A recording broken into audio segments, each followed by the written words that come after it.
그래서 오전 질의에서 여러 의원들께서 우려를 표하셨던 기후환경에너지부에 대해서 우려하는 지점에 대해서 질문을 드렸는데 답변을 딱히 안 주셨어요. 그렇지만 우려하는 지점에 대해서는 분명히 알고 계실 거라고 생각하고, 어쨌든 대통령 공약이라고 하고 그걸 맡게 되신 수장으로서 우려하는 지점이 발생하면 장관직을 걸고 책임을 지시길 요청드려도 되겠습니까? 어쨌든 모든 것은 다 장관이 책임을 지는 거죠. 네, 알겠습니다. 네, 저 PPT 좀 보여주세요. 그 오전 질의 때 장관께서 중국의 사례를 좀 말씀 주셔가지고 저희 기후특위에서 또 중국을 또 위성건 위원장이 모시고 또 공부까지 했습니다. 그 다른 장 보여주세요. 기후 정책을 세울 때 중요하게 봐야 되는 몇 가지 지점들이 있습니다. 이 오른쪽에 지금 중국은 기후 정책을 볼 때 기술의 준비도, 경제 발전, 규제가 얼마나 산업에 부담을 주는지, 그리고 에너지 시스템이 얼마나 안정한지 이런 것들을 다 검토해가지고 계획을 세운다고 합니다. 저희도 이렇게 해야겠죠? 네. 이렇게 바탕으로 세워주시기 부탁드립니다. 네. 다음 장 보시죠. 그래서 왜 이러지? 중국 거 보여주시라고요. 예. 2030년에 중국은 피크를 치고 2060년 포트폴리오를 보여줬습니다. 당연히 중국은 땅덩이가 크니까 재생에너지 파트가 넓죠. 그런데 위에서부터 보시겠습니다. 이 연료 전환은 석탄을 가스와 바이오매스로 전환하는 전환 부분입니다. 그리고 CCUS 탄소 배출 상세, 국제 탄소 시장을 이용한 탄소 배출 상세, 그리고 원자력. 보시는 것처럼 원자력이 감원전이 아닙니다. 원자력 중국 곧 100기가 넘어서 확대 원전할 예정입니다. 이 포트폴리오를 가지고 2060년 로드맵을 세웠습니다. 우리는 이런 로드맵이 있습니까? 네. 곧 공유할 수 있도록 하겠습니다. 네, 이 로드맵 세우셔가지고 앞단에 제가 고려해야 될 6가지 지점을 고려하셔가지고 이 로드맵을 세워서 국회 기후특위에서 이 내용을 가지고 좀 공청회를 할 수 있도록 그렇게 준비를 해주시면 좋겠습니다. 한 가지 보고 드리면 중국이 2030년을 피크로 한다고 제가 했는데 질문 시간이 별로 짧아가지고 사실상 나중에 작년에 피크를 찍었습니다. 피크를 찍었다고 답하진 않았습니다. 아직까지 현재 중국은 그것으로 석탄은 50% 넘게 50% 넘게 사용하고 있는 상황입니다. 현재는. 그리고 제가 오전에 자료를 못 받았다고 질문을 드렸습니다. 그 자료를 못 받았다고 말씀드린 가장 중요한 이유가 보시겠습니다. 2030년 NDC를 할 때 제출했던 산업부분 감축 수단입니다. 네, 보시는 것처럼 뭐 철강은 전기로로 대체하고 바이오 납사를 하고 이런 등등이 다 있습니다. 근데 지금 현재 상황을 2035년 상황을 좀 살펴보겠습니다.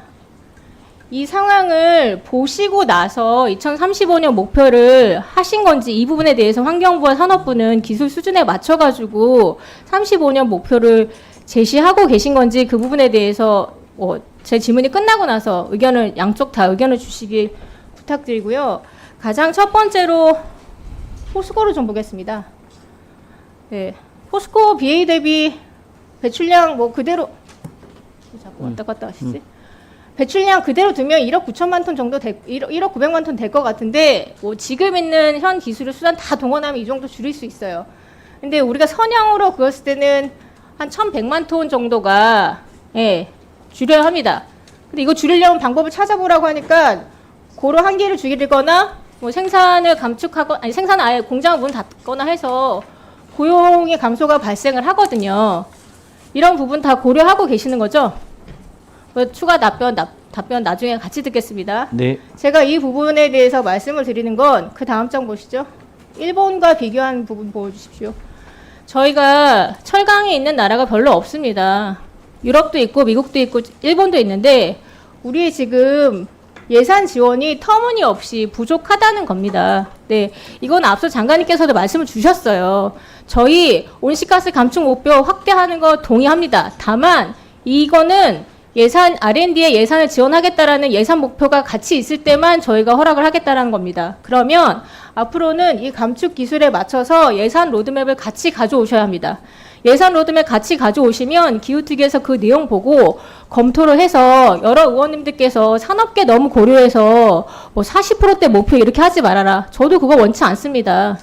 앞으로 기업들이 저탄소 산업으로 가는 게 저는 성장 동력이라고 생각하고 있고요.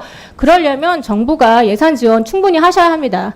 자꾸 지난 정부에서 후퇴했다고 말씀 주시는데 2015년 파리협약 이후부터 올해 10주년 됐거든요. 파리협약. 지난 10년 동안 네. 10년 동안 예산 지원 하나도 안 됐습니다. 그 부분 확실히 아셔가지고 지금 저희가 기업들이 하겠다고 하는 부분에 대해서 다른 나라 반영하셔가지고 예산 지원 충분히 하시면 목표 수립할 수 있다고 생각합니다.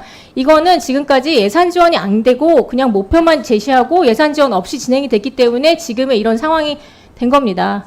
기업들은 지난 10년을 잃어버린, 제조업을 잃어버린 10년이라고 말씀하시거든요. 그러면 이번 정부가 정말 기후 대응에 의지가 있고 뜻이 있다 하면 예산 목표 같이 가져오시고 거기에 맞는 감축 기술을 어떻게 가져가겠다는 로드맵 같이 가져오셔서 그 내용을 가지고 기후특위에서 저는 논의했으면 좋겠습니다.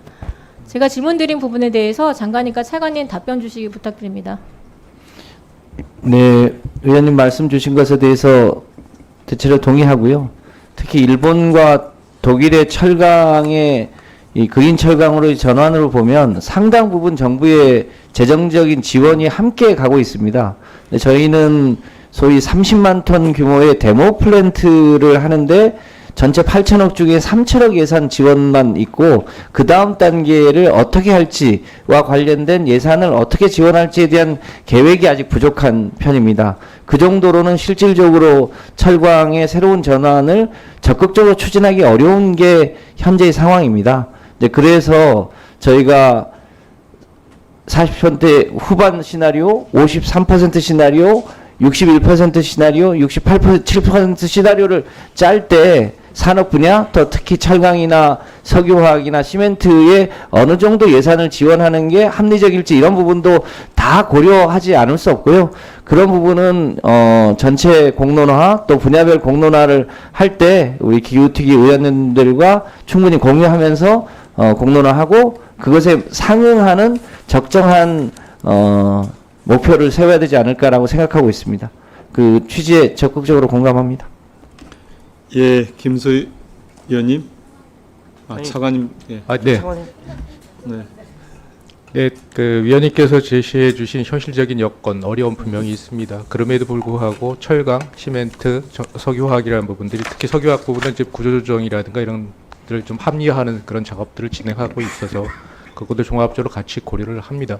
물론 NDC 목표가 단순히 이제 수치를 제시하는 게 아니라 이를 통해서 산업 정책, 제조업 경쟁력 강화 정책이 같이 맞물려서 돌아가야 된다는 걸 저희는 생각하고 있고 그런 가운데서 말씀하셨던 세제 지원이라든지 감축 기술에 대한 대대적인 투자, 예산 지원 이런 것들이 병행될 수 있도록 우리 녹색 기술 전략이라든지 기후 에너지 정책도 같이 대대적인 혁신이 필요하다고 생각하고 있습니다.